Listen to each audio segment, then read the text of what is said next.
Building Men is brought to you by Finish the Race Apparel, FTRapparel.com, the creators of all things building men, and by Become Stronger Industries, become-stronger.com, the creators of handmade steel maces, hammers, and other badass equipment.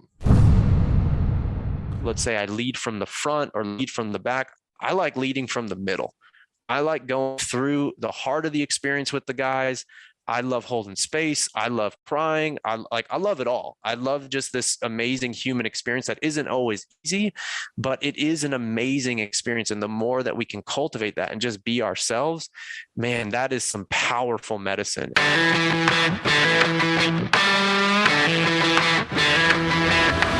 You're listening to the Building Men podcast with Dennis and Anthony Miralda, brothers on a mission to help you become the strongest version of yourself, mentally, spiritually, emotionally, and physically.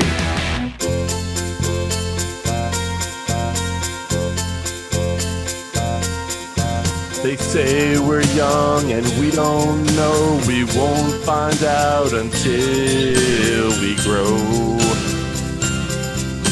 Well, I don't know if all that's true, 'cause you got me and baby, I got you. Salemi, we got you, Mike. We got you, Mike.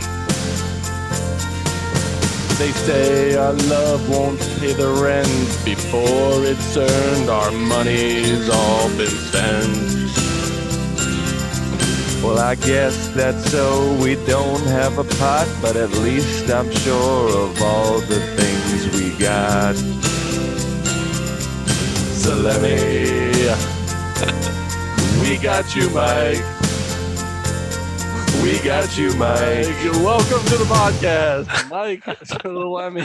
What is You guys are awesome. You guys are just next level. I love that. That's definitely the first time anyone sung me a song to introduce me, or even probably just sung me a song in general. So thank you guys for having me. Every time you're on the podcast, we're gonna sing you a song. We like to serenade you, Mike. So I'm laying in bed this morning, and I had this moment of, like, we have to get it right today. We have to get it right today. We've had you on. You were on our podcast back in November, and then we had this idea. Hey, let's get Mike on again. And we had a Zoom meeting. We had a second Zoom meeting. We tried take one to get you on 2 weeks ago, and it didn't work. Something was jacked up with our audio. We tried again. We're like, we fucking got this. Mm-hmm. So we run through an hour interview. It was amazing. We laughed awesome. Our ass off. It was a great time. And fucked something up with the audio again, and so we couldn't record. It didn't record. All you hear me and Anthony talking, and then as you're talking, you hear us breathing on the other end, just heavily mouth breathing over here. So I woke up this morning and we can't do this again. I don't want it to be like Groundhog Day with Bill Murray. And I was like, I had this epiphany. I said, Groundhog Day, that would be a great way to open it. We could, when Bill Murray's waking up in the morning and that same song comes on and over, I got you, babe. Again, I was like, we're gonna start the episode with like Sonny and Cher. I'll be Cher, you be Sonny, and we'll serenade Salemi for coming on. We want to say we got you, Mike. That's why we say. Oh, I appreciate you guys. And Dennis, as you were singing, I don't know if the video will go up, but like I appreciated your brow was just like you were in it, dude. There were some times when you're like, we got you, Mike. You were just like uber into it. And Anthony, your hat was down a little bit, so I couldn't see fully your facial expressions, but the two of you guys together make something special. So I'm honored. And that's our second song that we've sung to open up a podcast. That's right. Yeah. So it's a big deal. It's a big deal. And that was the first time that we sang a song with the other person's name, with the guest name in the text of the song. We're changing lives here. Yeah. I mean, it's important stuff that we're doing. So let's not undersell this at all. And listen, next time you come on, if you want to sing us a song, we sing you whatever. A song. Yeah. Listen, whatever you're up for. It doesn't. Facto, yeah. We'll figure it out. You know. So welcome back, Mike. Mike is a performance coach. He's an unbelievable human being. He is now a regular on the podcast. This is only his second time unofficially, but we've had him on 35 times. Knock on wood. Able to record it. I said, Anthony, let's do this. Let's record today, and we'll just keep publishing the same episode for the next month and a half, just to make up for all the times that you weren't able to get it on. Well, guys, like one of the things that came up, and I shared this with you, and I was talking to Lauren, my partner, like, we can record this as many times as feels good until we get it right. Like I remember Mark England, who you guys know super well. Mark was he was like an instrumental part in the Kettlebell Lifestyle program, and I had a bunch of experts, Paul Check, Mark England, and a few others. And I was having challenges with the bonus content around creating a goal, basically, when people start the program. And I was having some challenges on Zoom and that sort of stuff. And we recorded 3 times. And I just remember feeling so bad that I was like, gosh, I fucked this up again. And Mark, what he shared with me, and it was just such a gift. And that's like why when these things are modeled to us, he was like, dude, we will record this as many times as we need to until we get it right. So shout out to Mark England for giving his time, his energy, and just modeling what it really is to give and to just be there for brothers. And I'm a super, super big fan of what you guys are doing and what you stand for and how you continually support me. So I got you guys as well. It's funny that you say that, Mike, because when we left here, I had the realization that it may not have worked.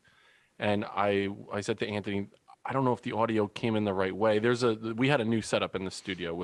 It wasn't just total ineptitude on our part. There was a new setup, and there was a button that we should have hit that we thought we were going to hit. And I left here. I was really down. I woke up the next morning and I was still upset about it. I said, Anthony, I'm really, really upset about this. I tell my partner, Julie, I'm upset. And then I reached out to you. And that's what you said. You're like, bro, we can, it's fine. We'll do it as many times. It was a great conversation. So if nothing else, we spent an hour having a really good conversation. So I appreciate the level of grace that you displayed there, because it was something in the moment I did get. I was really upset about it. I didn't want to waste your time. It was a lot to do. So thank you, Mike. I appreciate that. 100%. 100%. So we have to address the mustache in the room, because you are sporting the mustache. And nice thing is a week had passed since the last time that we talked, and the mustache is better this week than it was last week. Yeah, I'm happy. And I see you're trying to grow a mustache too. You're like, no, your mustache is. I'm doing something, not because of Mike. Totally because of Mike. Yeah, he shaved his head. He's doing kettlebell workouts on gigantic balls now as well. Yeah. Well, the funny thing about the stash is one thing I've realized since growing this thing. Well, one, I think anyone who rocks a stash, like, it's just hard to miss. And I think the last time when we were recording, and I'm doing it today, I've minimized myself because I can't see you guys and myself, and I just can't take myself seriously, to be honest.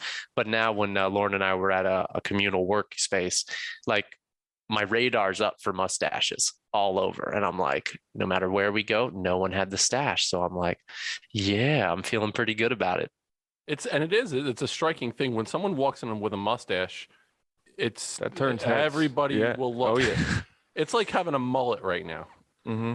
Exactly. If you're coming in with a mullet, you're going to You got a story to tell. Yes. Right? There's behind that mullet, behind that mustache that people want to find out about. So were you a high school kid who did the cheesy porn stash? I mean, because that's not a porn stash. What you have, that is a legitimate. That's someone who's put in the time and the hours, and you have a level of wisdom that other people don't have by having that mustache. Were you a high school kid that messed around with the pubes on top of your lip? Did you have that at all? I always wanted to, and I think I felt quite inferior because my brother, I went to a Catholic all boys school, and I shared some of the same books as him, or he would just pass them down. And I remember being in a religion class, and I was flipping, and his friends had gotten his Bible and wrote the 30-year-old freshman in high school, basically your 30-year-old freshman. I'm like, that's a lot to live up to. I mean, my family's Sicilian, so it's they've got more surface area on their body covered by hair than not hair. And so I think I felt inadequate growing up. So I've never actually grown it out. So this is something new for me, and I'm stepping into something new, and it feels powerful. And there was always that kid in high school that he hit puberty a little bit earlier, and the level of hair. I remember Sean Muirhead. Shout out to Sean if he's still alive and if he's maybe listening to the podcast. Sean was hairy as fuck when he was in 7th grade. ridiculously had a full chest of hair. It was unbelievable. Yeah. I think of Steve Carell and 40-Year-Old Virgin when they were doing Kelly Clarkson. Yeah.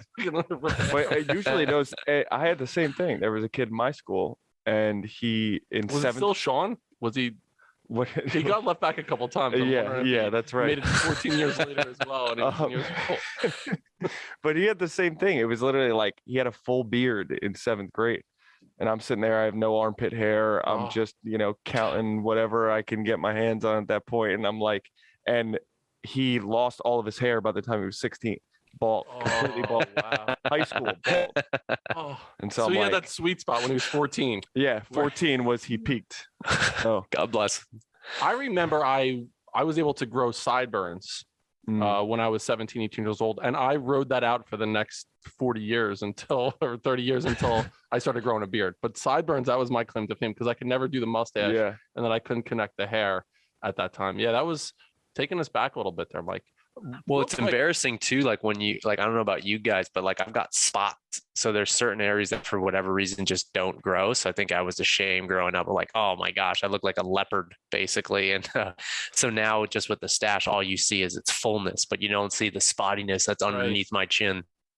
If there's anything that resonates me with what you just said, or with everything that you spoke about, it's that right there. That just like the patchiness, the like, I still can't grow it, but I like to convince myself that I can, and I continue to try over and over and over again until someone's like, "You need to shave. You look terrible." When you turned 30, you had a beard. It was you had an Amish beard. It was so like an gross. underbeard, and you grew it down. It was low. really low because it was literally just my neck was just all hair and nothing else could really grow, and it was disgusting. And there's a picture of Dennis and I in his kitchen, and it's fucking hideous, and he won't take it down ever. It's framed in his kitchen, and it's that your under chin hair as you were sitting on the toilet, like it went down and covered your penis. I think. Yeah, I think it went down that low. It didn't take much hair to fucking do that on my face. And this is why this is a men's podcast, and I don't think the ladies would really truly be able to understand what we're talking about. But any guy out there knows the plague that is the spottiness. Yeah. 100%. So before we get into the real stuff, let's close the loop on the shit that, guys talk about or think about when they're in middle and high school that maybe we've never brought up in a podcasting. I know we've never talked about it on this podcast, but the stupid shit you do. I remember, and I'll throw this out there. This is a Building Men exclusive. Building Men exclusive. Have you ever? Are we playing this game right now? Oh man. All right.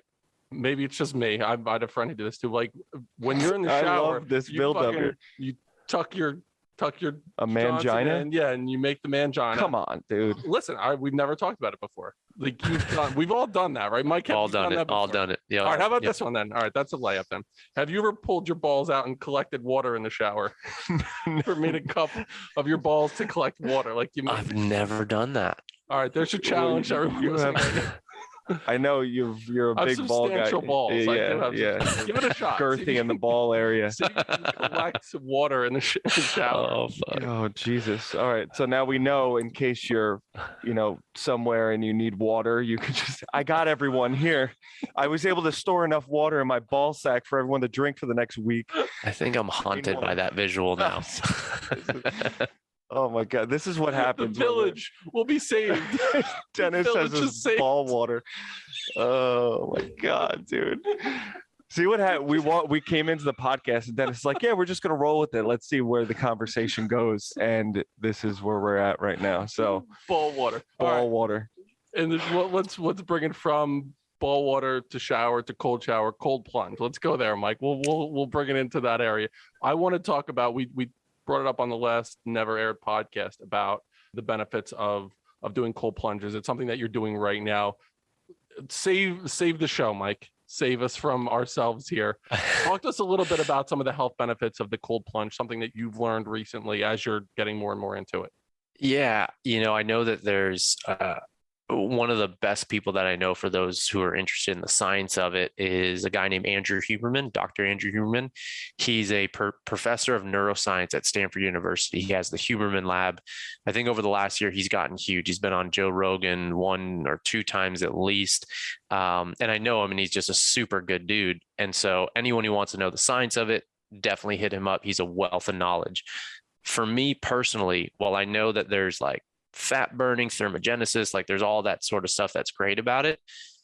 To be honest, 90% of why I use the cold plunge and use it regularly is for the mental component. One of the things that I've been more and more and more focused on is how can I and how can we as men utilize moments of discomfort productively? How can we learn to feel what comes up? How can we learn to relax into it? How can we learn to accept it and then adapt from it and stay calm in it? And so I've been playing with very short duration cold immersion stuff from 2 to 3 minutes at a lower temperature. And I've also feel like some of the biggest breakthroughs or moments of growth have come in the longer duration ones at higher temperatures. So usually around 60 degrees and going in there for up to 20 minutes. And when I'm in there, I mean, I think one of the best things about the cold plunge is the only thing that comes up in my head is really just how uncomfortable it is and how much I want to get the fuck out of the tank.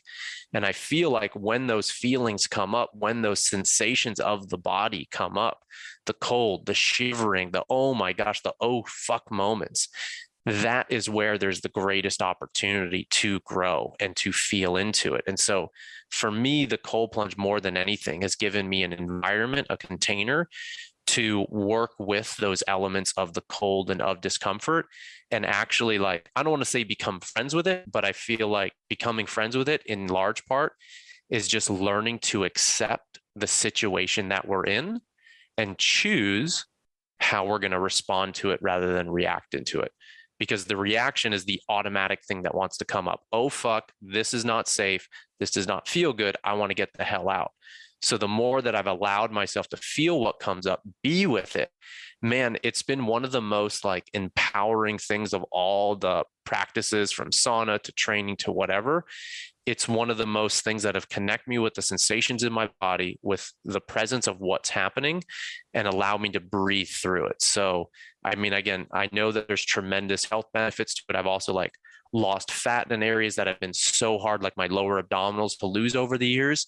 And while that's really cool, I'm not interested in having the pudge below the belly. The mental component and the fortitude and the perseverance and the acceptance that I was just sharing, that's why I primarily use the cold plunge. And for me, it's about cold. It doesn't need to be 30 degrees. It doesn't need to be 35 or damn near freezing temperatures. Even before the cold plunge, and I've done a bunch of ice baths too in the past, even just putting the tub at the cold, it'll go, filling it up and going in slowly with whatever temperature that is, I've gotten tremendous benefits. So it is nice to have a unit like a cold plunge, and I love the unit that I've got, but I don't think it needs to be that complicated. And this is why there can be tremendous benefits to just cold showers, because it's going to force you to experience all those things that are within yourself that without that stimulus, without that impetus to push back against something, it's really hard to have that relative experience. And I don't know anything that's remotely as uncomfortable as when your whole body temperature drops to that level, because even just 1 or 2 degrees in a drop or a raise in temperature and body temperature can have a massive effect on all the systems of the body, specifically the mind as well. And that's what one of the things, and you just touched upon, I was going to talk about the cold shower aspect, because again, a lot of people don't have a tub or don't have access to this or don't have the money to buy one of these things. But I do the cold showers, and for the sole reason that it's, like you said, it's intentional discomfort, right? I'm intentionally putting myself in an uncomfortable position where we can go throughout our whole lives living in comfort all the time, not really knowing those stressors and doing it in a manner that's we're dictating it. But there's never been one point where I wanted to do it, right? Every time I have those thoughts come up in my head, and the powerful thing about it is those same thoughts come up with uncomfortable conversations, with a speech that I have to give, with just things that I don't want to do. All of those same thoughts come up prior to the cold shower that I'm about to do. So that's why it's so powerful for me, because then I know that I could deal with this stimulus. I can deal with this stress. And there has been one time, I don't know about you, Mike, but like when I leave the cold shower, or the cold plunge, or the bath that I'm doing, I feel so empowered when I leave there. And for the sole reason that I did something that I didn't want to do, and I survived, and I'm here still. And to me, that was the best part that came out of the cold showers, the cold plunges, for that reason. One thing that comes up as you were sharing that, Anthony, is like one of the things that we're doing with that, just being one example, is we're developing skill. We're developing the intentional use of skill. And so oftentimes I don't remember exactly the first time that I've hopped in a cold plunge, but I'll guide people through the cold plunge. And when someone first experiences that, it really is that oh shit moment. But then as you develop regularity around that, whether it's cold plunge or that's just a cold tub or the shower, you're starting to repattern and rewire your natural impetus and your natural patterns of how you relate and how you experience and how you move through that discomfort. And that skill, because it is a skill, you can apply it to other areas of your life. And so whether it is that challenging conversation, or, I mean, I still get nervous as hell when I'm giving a presentation or a speech, like you were saying, but I also know that I'm going to be okay. That I know in 1 hour when this thing's over, if I just accept it and go through it, and if I can settle into my body and find that level of just presence and come from the heart, man, that is where so much of the magic happens, and so much of the gifts happen. So I really feel like the skill that we're building there, we can apply to anything in our life. And that I feel like is one of the coolest things about the intentional use of discomfort productively as opposed to recklessly. Like I'm not trying to basically turn into a popsicle. Like there is some reason within that. And like I'm basically using a dose effect to basically come out on the other side to experience what I want to experience. And that can only be sustained, in my opinion, when it is done repetitively, when it is done mindfully, and when you're really honing in on that skill. The difference of the cold plunge and the cold shower, as far as the health benefits of both, is the cold plunge better than the cold shower, and the duration of time that we should be looking to do each? So I think that cold immersion, whether it's cold shower, let's go cold shower, let's go cold plunge, and then let's go cryo. Each one of those are going to basically be a completely different experience. Like in a cryo, I've got a little bit of experience with that, but you're basically there's different types of cryos, whether it's the one where you're up to the neck or whether you're in the whole room. I'm much more of a fan of the whole room because you're more in the container, right? And so each one of those, the idea, one of the main ones is to reduce that body temperature. And so I think one of the hardest things in some respects, sometimes why the cold shower can be more difficult than the cold plunge in some respects, unless it's like the one that I have, there's jets on in there. And anyone who's done any cold immersions knows that in the stillness, when the water is still, it's way easier than when the water's moving. I've also done this in rivers and stuff like that. When that water's moving, it is so much more challenging because it feels like, for me at least, like it's very hard to get my footing in that. Like I'm constantly having to adapt to something that's changing.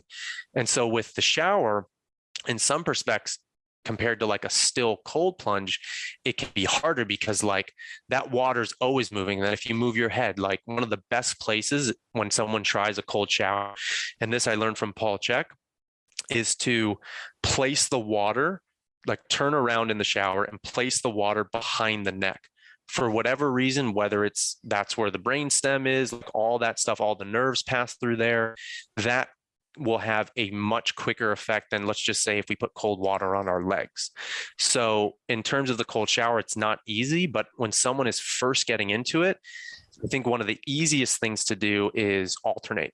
So at a basic level, one of the things I like to do or recommend is alternating between 1 minute cold, 1 minute hot, 1 minute cold, working up to 10 total minutes. So approximately 5 minutes of alternating. And I was having this really cool conversation.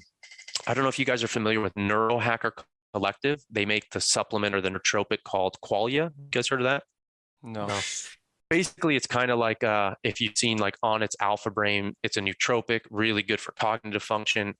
I like On It, that supplement, but I feel the experience I get from Qualia is a little bit more, I don't want to say more gentle, but doesn't feel so like artificial. It feels more natural. And so when I was at a conference, I got to connect with one of the main developers of it, or one of the main scientists who's a naturopath. And what he was sharing, which really stuck with me, is like, this was years ago. I was teaching at the Arnold Classic in Ohio. And what he was sharing with me was it's almost less important the degree of the cold, but more important the element of the contrast.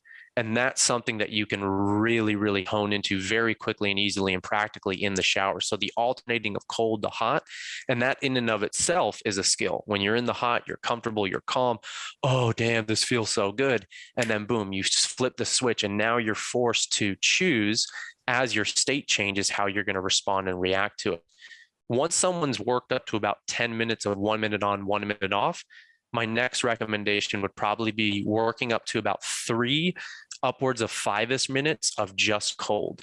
And there is a difference between finishing on cold and finishing on hot.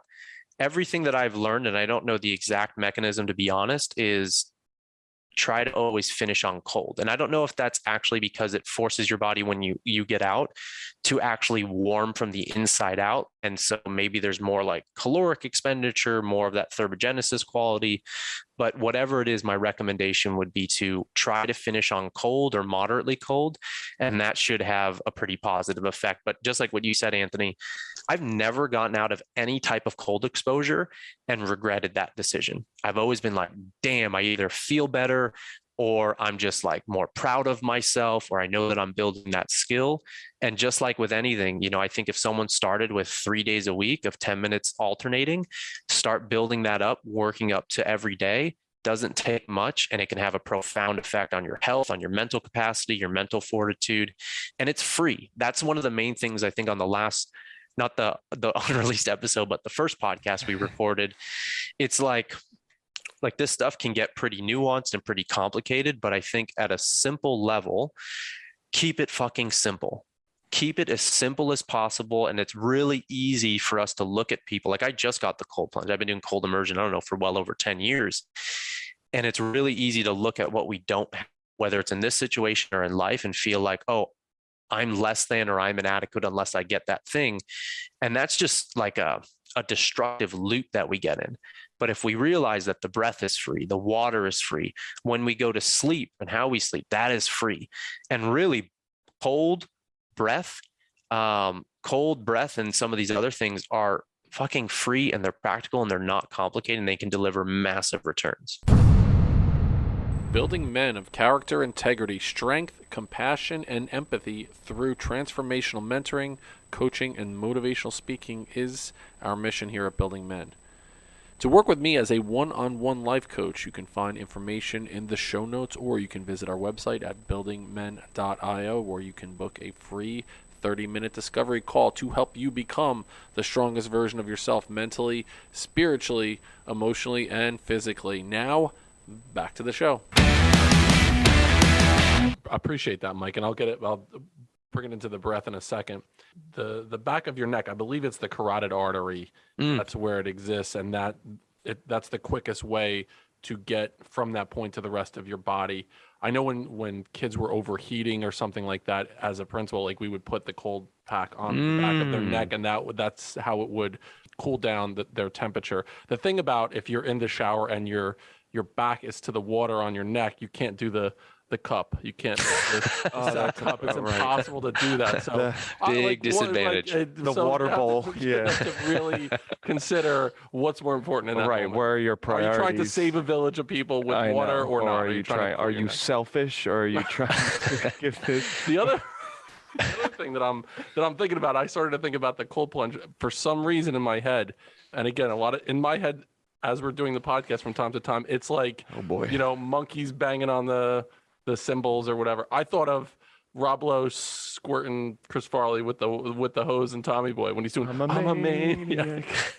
even if you're getting squirted by a hose, like, all right, hey kids, we're gonna do some cold immersion right now. And you get just ready, blast your kids get ready with for some cold immersion as they're running away screaming. Denny, I was Jules, actually Sophia, helping. go hide. I was helping my kids with a lot of things. They had no idea as Dad was shooting with, as with you're the hose. blasting them.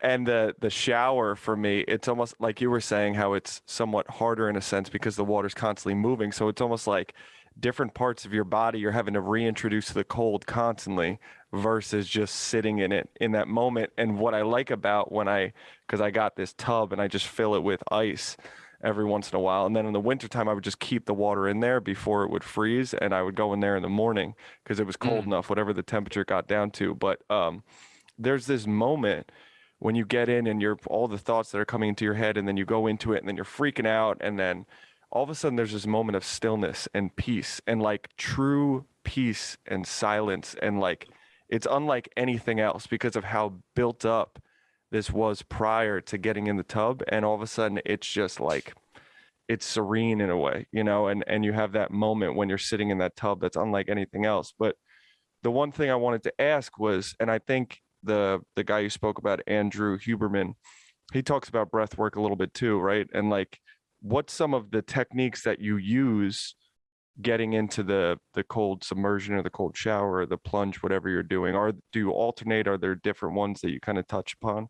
There is different ones. I remember when I was working with Paul Check, one of the things that he recommended is when you're doing a shower, and I don't know if this has specific physiological benefits or just makes it easier to tolerate when you first get in and there's that oh shit. When you go in the shower, to do so and step in on an inhale. And the inhale, and like thinking of it right now, so the inhalation breath, that is synonymous with like excitation.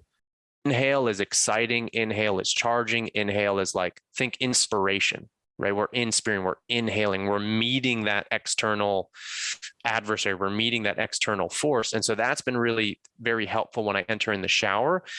But in the tub, I do a different kind of protocol. Basically, what I like doing, because of that, again, repatterning, rewiring how I relate and connect and build the skill around dealing and managing stress, I actually like entering the tub super slow. And so when I did my last 20-minute plunge, it almost took me 20 minutes to get fully submerged. And so I basically have a bench outside. I would put one toe in, slowly ease in, the second in. And with that, essentially, at any point when it got too intense, I would just stop. I would breathe. And then when I would get to that place of peace and when it would be calm, only then would I go 1 inch deeper and 1 inch deeper and 1 inch deeper. And then the other thing too is, so the inhale is the excitation phase. That is what excites the sympathetic nervous system. So if you want to charge up, for example, before a workout and you wanted to do breath work, unless you had a lot of anxiety and you needed to calm down. But if you were, let's say, too stagnant, too still, too lethargic, doing some quick inhale exhales, not even very many, 20 to 30, can ramp you up and give you energy right away. On the flip side, the exhalation breath, that is the down regulation of the nervous system. That is the calming side. So at a simple level, if you want to down regulate and calm, one of the best things that you can do is take longer on the exhales. And so when I'm in the tub, one of the things that's been so helpful for me, and it might be annoying to Lauren, is because I make all these sounds in the tub, is I hum. And so if we're to hum right now, so the mouth is closed, we're obviously still breathing, but we're not doing so in and out of the mouth. So one, it's a way that you can elongate that exhale, give yourself something to do to kind of distract yourself, but then you're going to force yourself to breathe in and out of the nose. So maybe in the beginning, I might take a few inhales, exhales at a normal pace, but then I'm really trying to hum during that whole duration. And usually I can hold hum for at least 20 to 35 seconds. And that's just been so helpful to keeping myself way more calmer than if I didn't do it. Makes sense to me. I was actually going to go in the direction of the breath work. we had Josh Trent on, I forget what episode it was, in the 90s on the podcast, and he talks about the importance of breath work. He says, if I can breathe, I can choose. When you came on our Pillars of Masculinity event right after Christmas, you did 2 or 3 minutes talking to young men about something that they can do right away, that they can put into play. And you talked about the importance of breath work as you're training. And you mentioned, listen, breathe through your nose while you're training. Take a drink of water and hold the water in your mouth while you're training. Talk to us a little bit. That was for a different audience during that time, so the Building Men audience hasn't heard that specific piece of advice. Can you talk to us a little bit about why that is so important, that piece of advice that you gave? So there's 3 points of the day, or 3 things that I think, irregardless if someone were to do breath work or protocols, programming, etc., there's 3 points of the day that are simple, that deliver a tremendous amount of value that anyone can incorporate at any time. The first is during your waking state, when you're at work, when you're having conversation, well, not when you're talking, but when you're listening to another person, keep the mouth closed during the entirety of the day and nasal breathe. The second thing is during your workouts, and that's really what we were working on with the kids. So you can tape your mouth, which is fine if you're training at home, but if you're training in a gym or you're training with a bunch of other guys, it kind of looks a little weird if you got a bunch of black tape over your mouth and you're forcing yourself to breathe in and out of your nose. The sipping a gulp of water is a really, especially with kids, is a really fun way, one, to give them something to do to distract them a little bit. Make it basically be a game, as opposed to like trying to force them, you have to stick to this protocol. Give them some fucking water, hold it in their mouth. Let them just know, if you hold the water in your mouth, you're actually forcing yourself to breathe in and out of your nose. And if you can't hold it, if you can't maintain it, then just swallow and take another sip. So that is a really easy tool. And then the other thing too, is when I've worked with kids, working with kids can be really challenging. Just managing the very low attention span for a coach is fucking nerve-wracking. And so I know that when all the kids have the water in their mouth, one, they're going to listen more, simply because the mouth is shut off. And oftentimes they want to joke, they want to BS with the other guys. So it forces them to be more present, is going to train them into nasal breathing. And then when they're doing their conditioning workout, way more proponent nowadays to, unless it's a competition effort, which shouldn't happen super often, unless it's a competition effort, to exercise and train at nasal breathing intensity. And if you've never done this, like most of us have just mouth breathers as a whole, and we utilize the mouth to take in oxygen. One of the things with mouth breathing that we want to note is, just because you're breathing in more air in through the mouth, if I take an inhale, like if I take a shit ton of air in, that by no means means that I'm actually oxygenating the body and getting that oxygen to the tissues effectively. In fact, it's the opposite. The more that we actually develop CO2, we develop our CO2 tolerance, which is focused on, it's developed by breathing in and out of the nose especially. We actually deliver more oxygen more effectively to the tissues. So from a conditioning perspective, the more that you can train that, and the more that, let's just say, an example, if I was doing a heavy sandbag, 100-pound sandbag from the floor to the shoulder, and doing that for minute-long interval sets, I'm only going to train at a pace that I can stay in and out through the nose. Now, in the beginning, when I first started doing that, without it, I might be able to rep out 10 reps per minute for 5 minutes, alternating minute on, minute off. When I switched to nasal breathing only, and either tape the mouth or put the water in the mouth, what happened is that number dropped down to almost 4 to 5. And the only thing that changed was the breathing. But then once I started training that faculty over and over, and within a month, I was able to do between 8 and 11 reps per minute, just nasal breathing, and maintain it. And I wanted to test myself on the last set. What could I do if I allowed myself on the last set to switch to the mouth? And when I switched back to the mouth after a month of training the nasal breathing and working and elevating that threshold, I think my number was conservatively 13 to 15 reps in a minute. So I had a massive, it was, wow. If before it was 10 reps in 1 minute, 1 rep would be a 10% increase. If I jump from 13 to 15, it's an extra 30 to 50% gain in improvement. So you're playing the long game, but if you start retraining that system, you'll start noticing it, how it affects every other area of your life. And then the third thing is when you're sleeping. When you're sleeping, the mouth was not designed for breathing. There's really no connection to the nervous system. The sinus cavity, it's huge. It actually goes into like the center of the head. You've got parasympathetic nerve endings, so nerves that basically line the interior of the nostril, that when you breathe in air through the nose, you're actually exciting that rest, repair, that calm side of the nervous system. So when you're in the cold plunge, for example, or you're rebuilding or retraining and rewiring that stress response, just by breathing in through the nose, you're going to have a down regulation effect on the nervous system, and you're actually going to get so much more recovery out of your sleep. So during the day, in your workouts, and during the bed, during sleep, if you switch to nasal breathing, the physiological benefits are huge.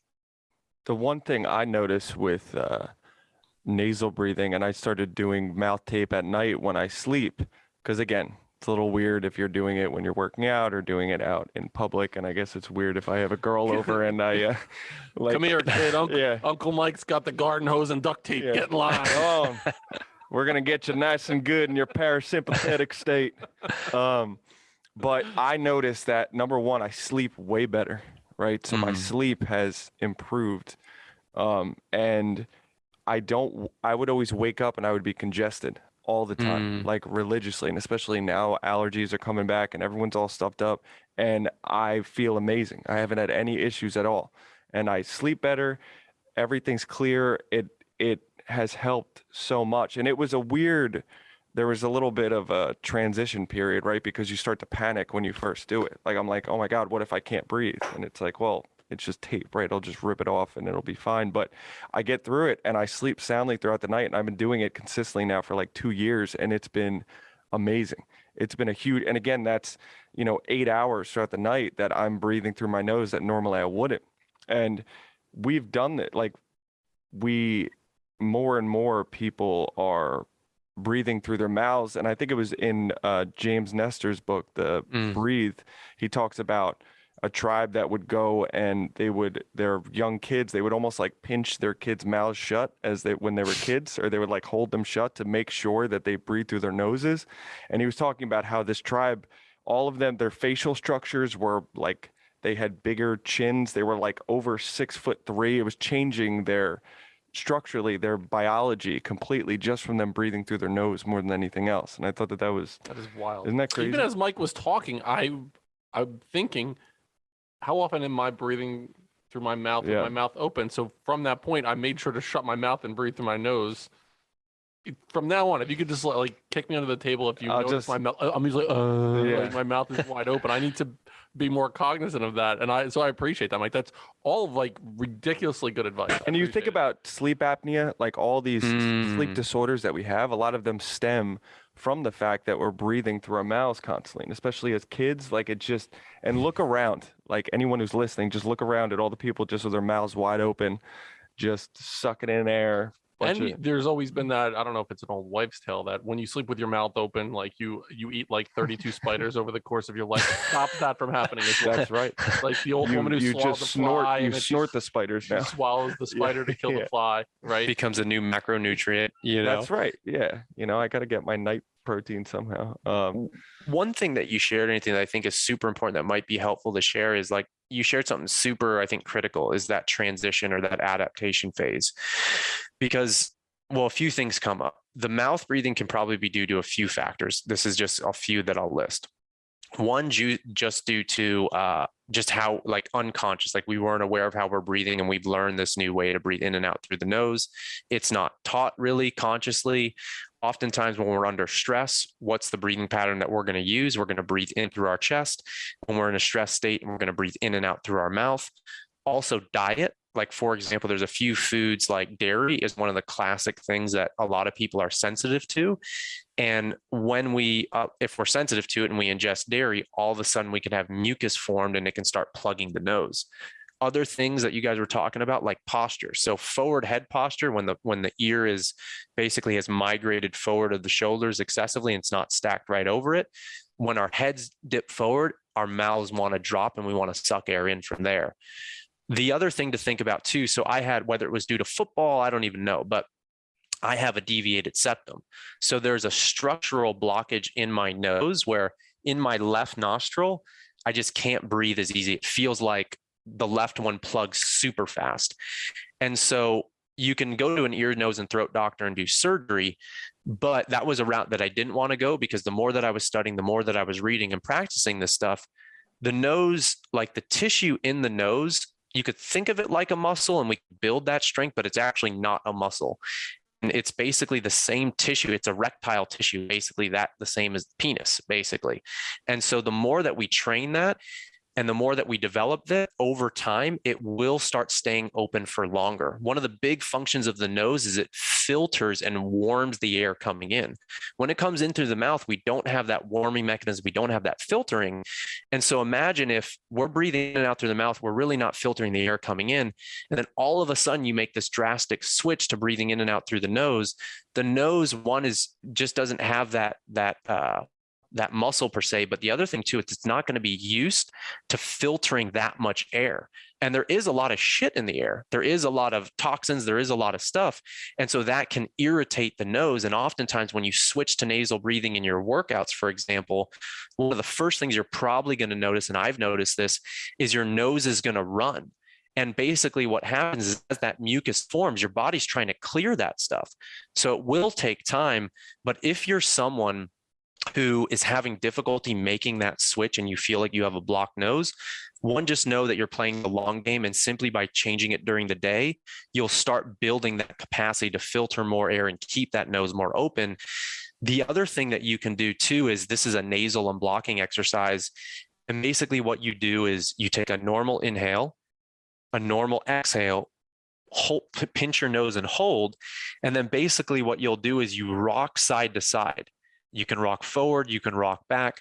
And basically you want to work up until you feel a moderate, even to like a moderate plus, or a kind of strong air hunger. You don't want to go into a panic state. So if you've got anxiety or you're prone to anxiety, just be super mindful with breath holds. It can be really powerful, but it can kind of, too much of that can send you off the deep end. And we don't want to do that. We want a therapeutic effect. But if you plug your nose, you rock side to side, and then once you feel you've hit your limit, you release, breathe in out through your nose, and then you repeat that 5 times. You'll notice probably by rep number 2 or 3, the nose is more open. So if you're going to do that before your workout, you can try that nasal unblocking exercise and do that each day or just before your workouts, and see how that opens up the nose so much more. And the more that you train that, the more it will develop that quote unquote muscle to stay open. I'd never heard that before. Did you know that one? No. I'm learning a lot. That's one of the things that I love having Mike on the show for the 32nd time is we come away with at least one new thing every time we talk to him. It's just such useful information. Yes. Like you said before, it's free, right? All of this stuff that Mike is talking about right now is all things that you could do at any point throughout the day. You don't need to buy anything. You have access to all of this. It's simply breathing through your nose. It's simply taking a colder shower than you're used to. It's all these things that are available to you and can really change your life. I mean, can make a huge difference in how you feel, how you sleep, how you move, how you speak to others. It has amazing impacts. And all of Absolutely. these things are, like Anthony mentioned, they're free, but they are coming to as a result of someone with an area of expertise, with health and exercise science, with nutrition, with competitive lifting, and with what you're doing now, which is you're getting groups of men together and imparting this knowledge on them in a safe space in a retreat type atmosphere. So I want to make sure we have an opportunity to talk. Nice segue.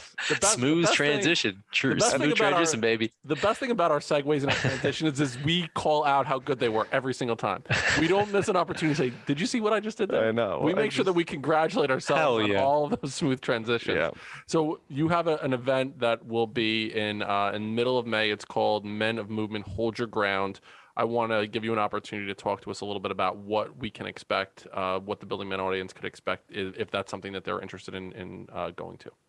Well, like you said, I think one of the most important things about the Men of Movement retreat, or a lot of the men's experiences, events, retreats that are popping up more and more, is one, they're popping up because there's a need for it.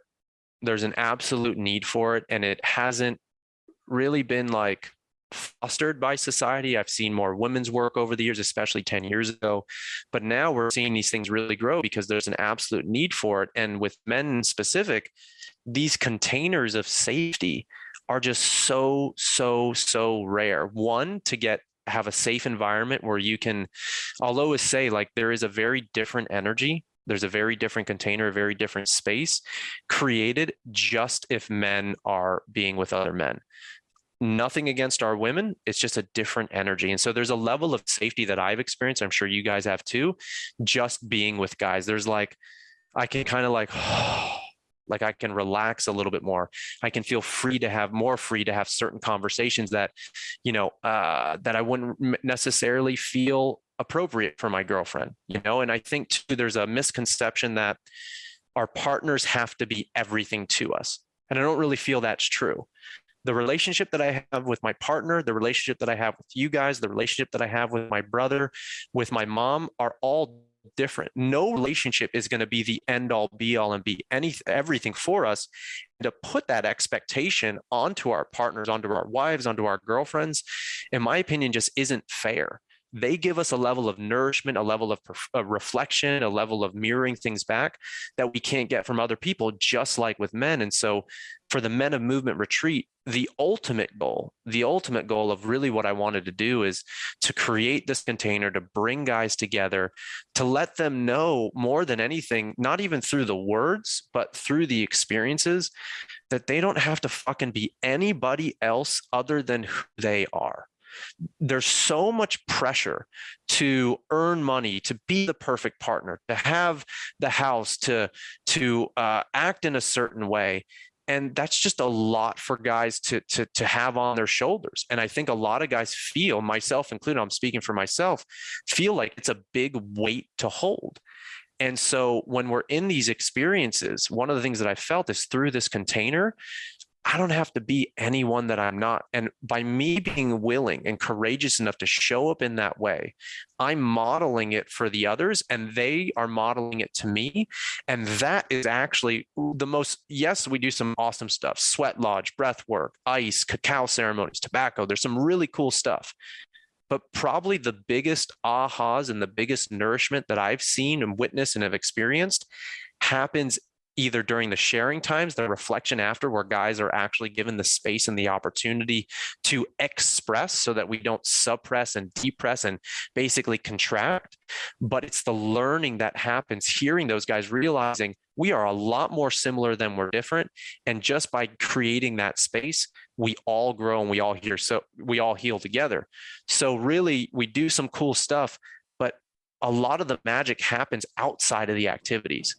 I hear like so much like, dude, I was in the tent with Robbie, let's say last night, we had a fucking amazing talk, or during the break times, I got to connect with this guy and that guy. And those are some of the most special things that are equally as important and valuable as the actual, let's just say, uncomfortable activities and exercises that we guide the guys through and navigating during the experience. Right before a presidential election, it will be the people of notoriety that come out and endorse the specific candidate. This is going to be our official Building Men endorsement of this retreat. So I want to put it out there officially that we are endorsing the Men of Movement Hold Your Ground retreat. We have never officially endorsed any retreat. I can't believe but I want to make it official right now. But this is an official endorsement. All the papers will have it tomorrow. This is going to go viral. But we will officially endorse the Men of Movement Hold Your Ground retreat. By all means, and here's the thing.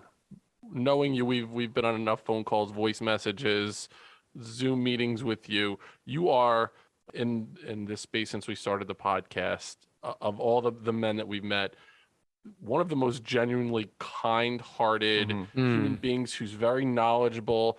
You go into the relationship to give to other people, which it's not the norm in the world, and we truly appreciate you, man. Truly appreciate you. Yeah, this is such a joy to talk to you. And we literally, again, this is our third attempt at this, and still it's a new conversation. It's a new flavor, and it's really, even though we're through a computer screen right now, I could feel the energy and just the high vibrations of you being in here. It's always, I leave here in knowing more and in a better mood and positive and feel hopeful, because the information you're giving is it's so valuable.